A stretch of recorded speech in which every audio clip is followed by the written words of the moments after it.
मध्य प्रदेश में स्वास्थ्य सेवाओं को आत्मनिर्भर करने के लिए मंथन 2021 कार्यक्रम का आयोजन किया जाएगा। बुधवार को इसकी जानकारी चिकित्सा शिक्षा मंत्री विश्वास सारंग ने दी। मीडिया से बात करते हुए चिकित्सा शिक्षा मंत्री विश्वास सारंग ने कहा कि मुख्यमंत्री शिवराज सिंह चौहान का संकल्प है कि मध्य प्रदेश आत्मनिर्भर बने। चिकित्सा शिक्षा विभाग के माध्यम से आगे 3 साल का रोडमैप क्या हो, उसके लिए चिकित्सा शिक्षा मंथन 2021 का आयोजन किया जा रहा है। मार्च के महीने में चिकित्सा शिक्षा मंथन का आयोजन होगा। मंथन में देश के जाने माने विशेषज्ञ शामिल होंगे। जी का संकल्प है आत्मनिर्भर मध्य प्रदेश। हमने चिकित्सा शिक्षा विभाग के माध्यम से आगे 3 साल का हमारा रोड मैप क्या हो, उसको लेकर एक चिकित्सा शिक्षा मंथन 2021 का आयोजन किया है। मार्च के महीने में पहले सप्ताह में हम इस मंथन को आयोजित करेंगे और जिसमें हमारे माननीय मुख्यमंत्री जी, केंद्रीय स्वास्थ्य मंत्री जी विशेष रूप से उपस्थित रहेंगे। देश के नामी ग्रामी विशेषज्ञ जो चिकित्सा जगत से जुड़े हैं, जो चिकित्सा शिक्षा से जुड़े हुए हैं, उनको भी आमंत्रित किया गया है। हमारा ये कार्यक्रम ग्रुप डिस्कशन बेस्ड कार्यक्रम होगा। हमने 8 अलग अलग सब्जेक्ट जिन पर आधारित होकर हम अपने चिकित्सा शिक्षा के उन्नयन, उसके उत्थान की पूरी रोड मैप की तैयारी करेंगे, वो निकाले हैं। 8 सब्जेक्ट पर हमारा हर सब्जेक्ट का एक ग्रुप लीडर होगा, एक समन्वयक होगा और 2 दिन तक पूरा विचार विमर्श कर हम उन 8 विषयों के पर आधारित हमारे 3 साल का रोड मैप बनाएंगे और वो हमारा गीता और रामायण होगी। वो हमारे विभाग का आगे की कार्य पद्धति, हम क्या कुछ करें जिससे हमारे चिकित्सा शिक्षा का उन्नयन हो, हमारे विद्यार्थियों को गुणवत्तापूर्ण शिक्षा मिले, हमारे से जो एक्सपेक्टेड है टर्शरी केयर, जो कि हमारे अस्पतालों में हम इलाज के दौरान गरीब जनता को प्रदत्त करते हैं, उन सुविधाओं को ठीक ढंग से हम इम्प्लीमेंट करें।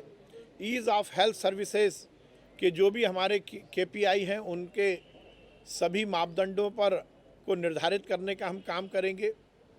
निश्चित रूप से ये कार्यक्रम के माध्यम से हम हमारे 3 साल का रोड मैप ही नहीं बनाएंगे, बल्कि आत्मनिर्भर मध्य प्रदेश बनाने का संकल्प भी लेंगे। मध्य प्रदेश में डॉक्टरों की कमी को पूरा कर रहे हैं, 727 पद भरे जाएंगे। लोक सेवा आयोग ने एक विज्ञापन भी अपना कल जारी किया। चिकित्सा शिक्षा विभाग में हर स्तर पर हम उन्नयन का और हमारी मजबूती का काम हम कर रहे हैं और इसीलिए हमारे यहाँ जो भी पद खाली हैं उन सबको भरने की प्रक्रिया हमने बहुत तेज़ी से शुरू की है। मुझे बहुत प्रसन्नता है, चाहे वो चिकित्सकों का मामला हो, चाहे नर्सिंग का मामला हो या पैरामेडिकल स्टाफ की बात हो, हम लगातार भर्ती के माध्यम से हमारी जो भी कमी है उसको पूरा कर रहे हैं। राष्ट्रीय स्वास्थ्य मिशन ने वहीं डॉक्टर्स की कमी को पूरा करने 700 से ज्यादा डॉक्टर्स की भर्ती निकलने पर कहा कि इस पर बहुत तेजी से काम चल रहा है। मामला उठाया था जिसमें BMHRC भोपाल जो रिसर्च सेंटर हॉस्पिटल है उसके अंदर डॉक्टर्स की कमी उन्होंने बताई थी और कई विभाग जो है वहाँ पर बंद पड़े हुए हैं। देखिए, हम पहले से कहते आए हैं कि BMHRC को PG इंस्टीट्यूट के रूप में तब्दील करना पड़ेगा, तभी वहाँ पर डॉक्टरों की कमी को हम पूरा कर सकते हैं। यदि वहाँ पर पोस्ट ग्रेजुएशन डिग्रीज़ की पढ़ाई यदि होगी तो वहाँ डॉक्टर्स आएंगे और वो वहाँ पर लोगों को सही इलाज उपलब्ध करा सकते हैं। इस बात को लेकर माननीय मुख्यमंत्री जी ने भी केंद्रीय स्वास्थ्य मंत्री जी से बात की है और मैं भी अभी पिछली बार जब दिल्ली गया था तो मैंने उनसे भी निवेदन किया था कि ये सुनिश्चित किया जाए कि BMHRC में उचित डॉक्टरों की स्थापना हो, उनका मनोनयन हो और उसके साथ ही वहाँ पर हर तरह के डिपार्टमेंट सुचारू रूप से संचालित हो।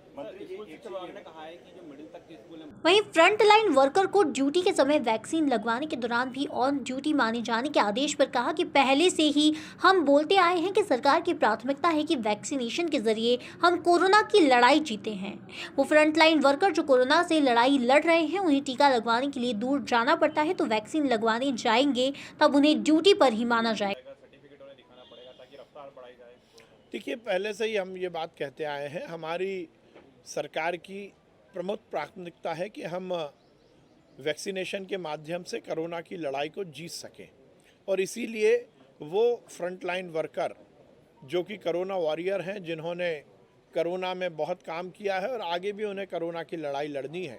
उनके वैक्सीनेशन के चरण जल्द से जल्द पूरा हो, ऐसी बहुत जगह से मांग आ रही थी, क्योंकि हेल्थ वर्कर जो थे वो तो अपनी ड्यूटी करते हुए उसी संस्थान में टीका लगवा लेते थे, परंतु फ्रंट लाइन जो कोरोना वॉरियर्स हैं, वो पुलिस के कर्मचारी हैं, वो नगरीय निकाय के कर्मचारी हैं, तो उन्हें टीकाकरण लगवाने के लिए दूर जाना भी पड़ता है।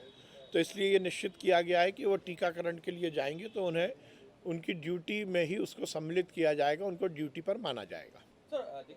इसी के साथ ही बीजेपी सरकार भ्रष्टाचार मुक्त प्रशासन रखना चाहती है। जांच एजेंसियां जो कार्यवाही करती है, हमारी सरकार उसमें सहयोग करती है। जांच एजेंसियों को जो लग रहा है वो कार्यवाही कर रही है, सरकार जांच में पूरा सहयोग करेगी। देखिए, हमारी सरकार तो भ्रष्टाचार मुक्त प्रशासन स्थापित करना चाहती है और पारदर्शी व्यवस्थाओं की हमने व्यवस्था की हुई है। जो भी यदि कहीं गड़बड़ियां हुई हैं तो हमारी सरकार हर समय उसको उजागर करती है और न्याय संगत जहां जहां जो कार्रवाई किसी भी जांच एजेंसी को करनी है उसमें हमारी सरकार सहयोग करती है। जो भी जांच एजेंसी को उचित लगता है वो कार्रवाई कर रहे हैं। सर, स्वास्थ्य को आत्मनिर्भर बनाने के लिए